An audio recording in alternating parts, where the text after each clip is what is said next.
जिनके ऊपर सीधी निगाह सुप्रीम कोर्ट की है कि सुप्रीम कोर्ट के आदेश है कि इन जंगलों के अंदर एक भी पेड़ कटेगा तो सुप्रीम कोर्ट की परमिशन ली जाएगी, ट्री ऑफिसर की परमिशन ली जाएगी।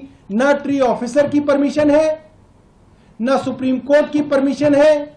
डीडीए को मालूम है, चीफ इंजीनियर को मालूम है, फॉरेस्ट डिपार्टमेंट को मालूम है, एलजी को मालूम है, और एलजी के आदेश पे ये पेड़ काटे गए। मैं एलजी साहब को निमंत्रण दे रहा हूं, आइए एलजी साहब, जगह भी आपकी, समय भी आपका, तारीख भी आपकी, आइए मीडिया के सामने, मैं आपको चुनौती दे रहा हूं, आप आइए बहस कीजिए, छुपिए मत।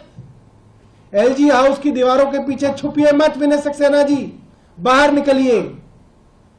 आपसे दिल्ली की जनता सवाल पूछ रही है, दिल्ली की चुने हुई सरकार आपसे सवाल पूछ रही है, दिल्ली का चुना हुआ मंत्री आपसे सवाल पूछ रहा है। आपने जो चोरी की वो पकड़ी गई, आपने कोर्ट को गुमराह किया, आप पकड़े गए, आपने दिल्ली को गुमराह किया, आप पकड़े गए। आज भारतीय जनता पार्टी और विनय सक्सेना एलजी साहब दोनों पूरी दिल्ली के सामने एक्सपोज हो गए। इन्होंने जानते बूझते पेड़ों को कटवाया और इनको लगा अरे कौन क्या कर लेगा, हमारा सारे अफसर हमारी जेब में है।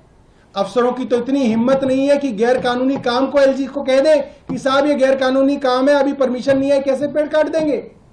चीफ सेक्रेटरी एलजी साहब के साथ थे, एमसीडी कमिश्नर जो अब हैं और उस वक्त डिविजनल कमिश्नर थे अश्विनी कुमार, वो एलजी साहब के साथ थे। पीडब्ल्यूडी के principal secretary N Barasu LG साहब के साथ थे।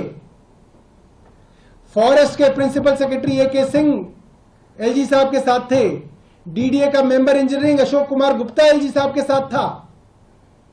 फॉरेस्ट डिपार्टमेंट के additional principal chief conservator of forest, मुख्य संरक्षक जंगलों के, वहां उनके साथ थे। दर्जनों के तादाद के अंदर दिल्ली की टॉप ब्यूरोक्रेसी एलजी साहब के साथ थी और किसी की हिम्मत नहीं थी कि वो एलजी साहब को कह दे कि गैर कानूनी ढंग से पेड़ नहीं कटेंगे। जब ये हालत है तो क्या होगा दिल्ली का? दिल्ली की तो दुश्मन भारतीय जनता पार्टी है, एक एक करके पेड़ काट रही है और दिल्ली के सबसे बड़े दुश्मन एलजी साहब हैं।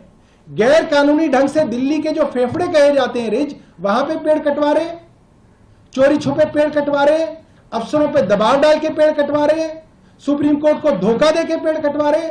एलजी साहब को आज तुरंत इस्तीफा देना चाहिए। एलजी साहब को आज इस्तीफा देना चाहिए क्योंकि वो पूरी दिल्ली के सामने एक्सपोज हो गए, उनकी चोरी पकड़ी गई। बहुत